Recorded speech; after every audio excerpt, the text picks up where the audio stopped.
अस्सलामुअलैकुम सामीन। 29 जुमादा सानी है, 2 फरवरी है। ख़बर का उन्वान है बोगस बजट।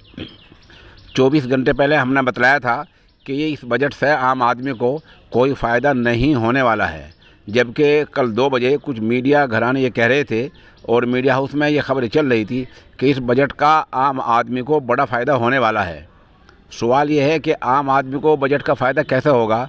हमारी मालूमात ये हैं कि जो सब्सिडी है पेट्रोल पे, खाद पे, उसमें भी कटौती कर दी गई है और चंद दिनों में पेट्रोल कीमत बढ़ने वाली है, खाद की कीमत भी बढ़ने वाली है।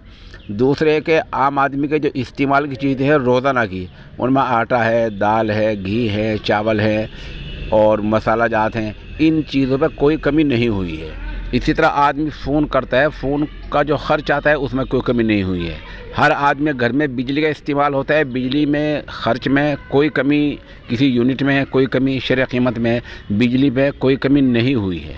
आदमी बस में, रेल में, हवाई जहाज़ में सफ़र करता है, उसमें कोई कमी नहीं हुई है। सवाल ये है, जब इन आम चीज़ों में, इस्तेमाल की चीज़ों में कोई कमी नहीं आई है तो आपका बजट आम आदमी के लिए कैसा है? आप इसे आत्मनिर्भर कह रहे हैं, ये बोगस बजट है। आप पब्लिक को बेवकूफ़ नहीं बना सकते हैं। ये ऐसा बजट है कि अब तक पिछले कई सालों में ऐसा बजट, बोगस बजट पेश नहीं हुआ है। आप बता रहे हैं कि 25 साल को देखकर बनाया गया है, 25 साल के मद्देनज़र ये बजट बनाया गया है। हम कहते हैं ये बजट ज़ीरो है और बोगस बजट है। आम आदमी को इसका कोई फ़ायदा नहीं होने वाला है। और जो मीडिया घराने ऐसा दावा कर रहे हैं, हमारा उनको चैलेंज है, ये बजट बिल्कुल आम आदमी के ख़िलाफ़ है। आम आदमी को इसमें कोई फ़ायदा नहीं हुआ है। रहा कंपनियां, मालदार घराने, तो यकीनन उनको फ़ायदा हुआ है।